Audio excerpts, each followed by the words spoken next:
Hello Virgo, mid-April 2026, mid-month of April na tayo. Kamusta kayo? Kuha po tayo ng ilang guidance, advice, messages para sa inyo.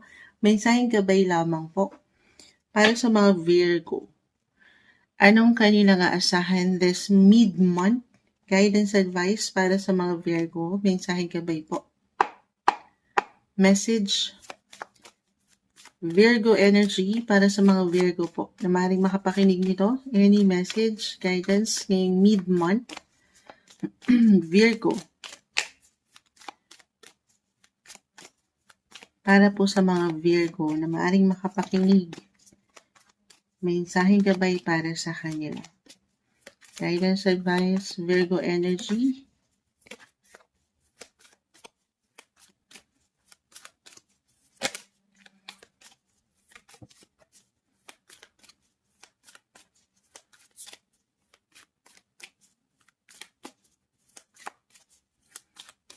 Virgo.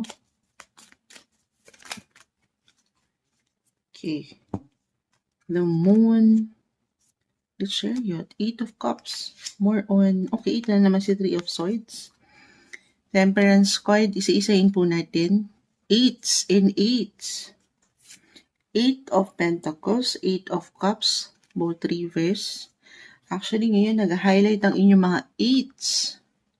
Tama ba? Yes. Tama ba? Si Moonchild. Baka mali si Moonchild. Yes. Astrologically. Ano yung 8? Money. Money po ang 8s. Kahit pa tayo. Kita nyo, hindi na naman pantay si Moonchild. Sumaring dun na. 8-8. Maring kailangan ko agad mabanggit. Ngayon palang marahil ang inyong mga focus, concentration, attention ng higit ay nasa pera. Kahit pa tayo. Sa inyong mga kaperahan.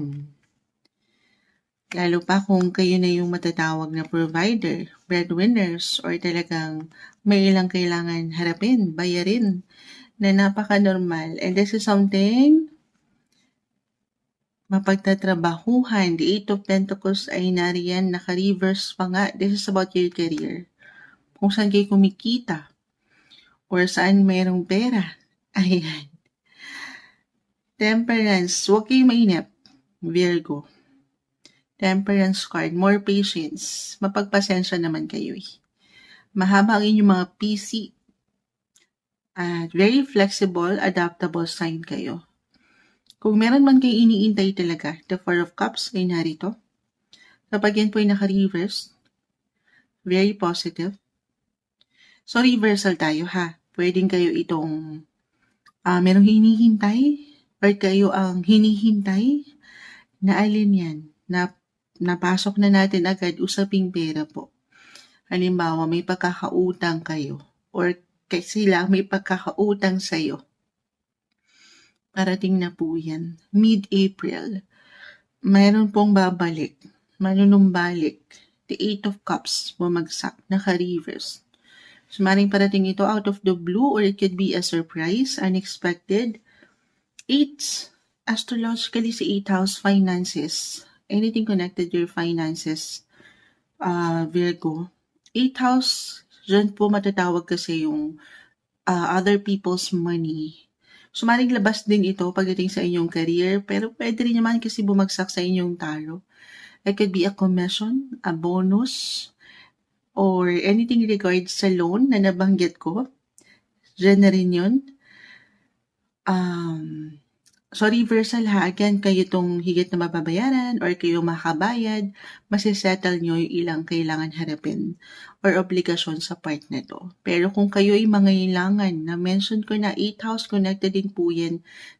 Hindi sa hinihikayat ko kayo, sabi kasi ni Moonchild, of course, ito yung ilang paraan, okay? Especially kung aking i-apply po yung mga bumagsak sa inyong baraha, sa ilang galawan ngayon sa planeta, sa astrolohiya.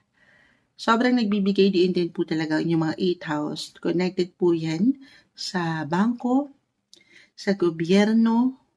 Ayan, kung meron kayong inaasikaso or gustong lapitan, especially kung nagkakaroon kayo ng difficulty or ilang worry, or feeling nyo hindi pa kayo truly secure pagdating sa finances, kahit sa simpleng pagpapayo, it could be a financial advisor, harapin yun. Okay, huwag kayong mag-alinlangang magtanong or lumapit. May mga solusyon guys. May solusyon, resolusyon. Hindi kayo mawawalan. Okay? Huwag nang papangunahan ng kung ano man kaba, pangamba. As a Virgo, you're one of the warriors sa zodiac. So stay calm. Kaya marahil inuna na natin si Temperance card. Sabi ko nga, may purpose, balance, moderate. Kung bakit kailangan pagdaanan yung mga, especially hindi kadalian. Okay? Patuloy ka lang maging klaro sa iyong intensyon, nararamdaman. Basta dito ka sa wasto, positive, malalagpasan. Ganun yung energy na nakukuha ko, guys. Actually, merong parating. Okay? May liwanag ako nakikita with Temperance card. Especially kung ano tong nilulook forward nyo when it comes to your money, finances po. Or may mga ilang, kasi dyan din pumapasok 8 yung mga credit cards nyo if ever, loans, or may paayuda ba sa gobyerno. It could be unexpected guys, surprise. Kasi si 8th house may pagka-secret, mysterious yung energy. So, pwedeng out of the blue mag-appear ito. And of course, dito, sa ilang baraha mo may celebration. Umangat yung inyong mga compassion, especially pagdating sa home, family, your friends or siblings. I see happiness, fulfillment, guys. Gaano man kalaki-kaliit ito ha. Pero, sabi ko nga, hindi man madali ngayon, if ever, parang hindi naman moonshot. Parang walang solusyon. Huwag nyo lang susukuan ang bataan. Ay, laban lang tayo ha. Pero syempre, of course, you have to do your part. Sabi ko nga, may solusyon, may resolusyon. Hindi naman yan a-appear lang ng kusa sa inyo. Minsan, hindi pare-pareho ng oportunidad ng bawat isa, guys. You have to do your part. Kung feeling mo, walang nangyayari. Connect, communicate, again, magtanong para sigurado. Okay?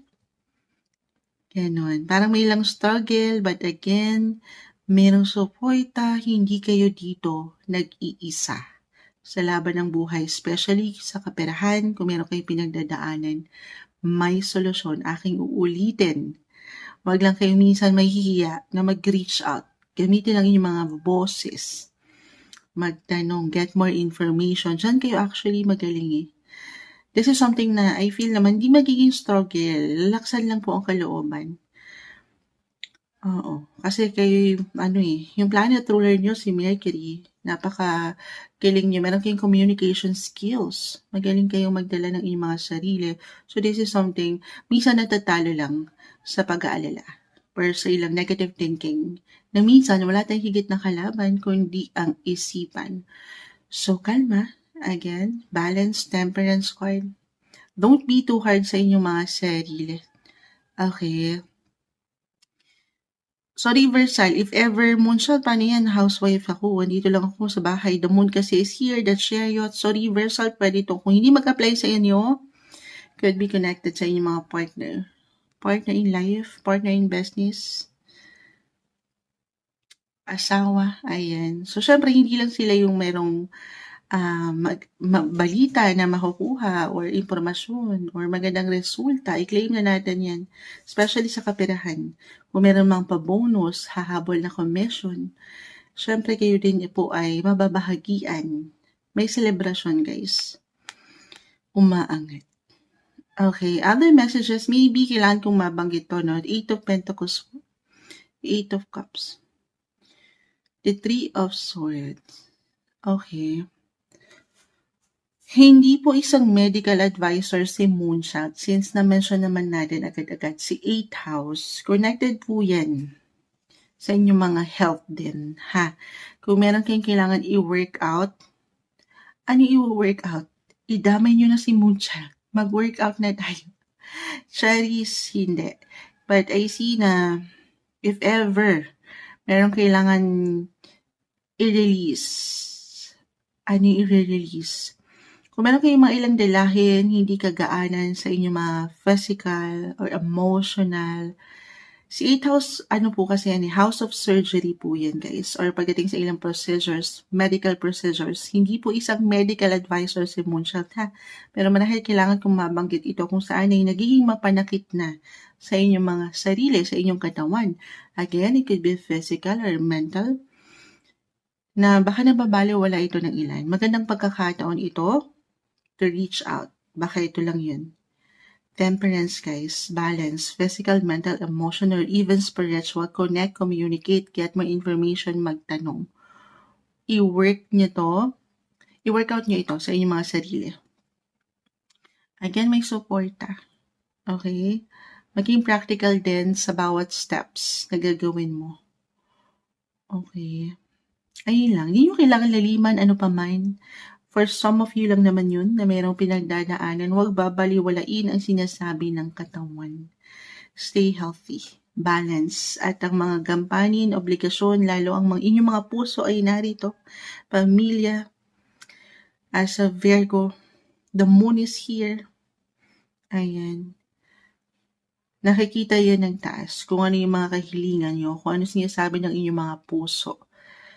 Okay. Ang low-key ni Moonchild ngayon, patawarin po. Kulang pa sa kape, pero laban lang sa buhay.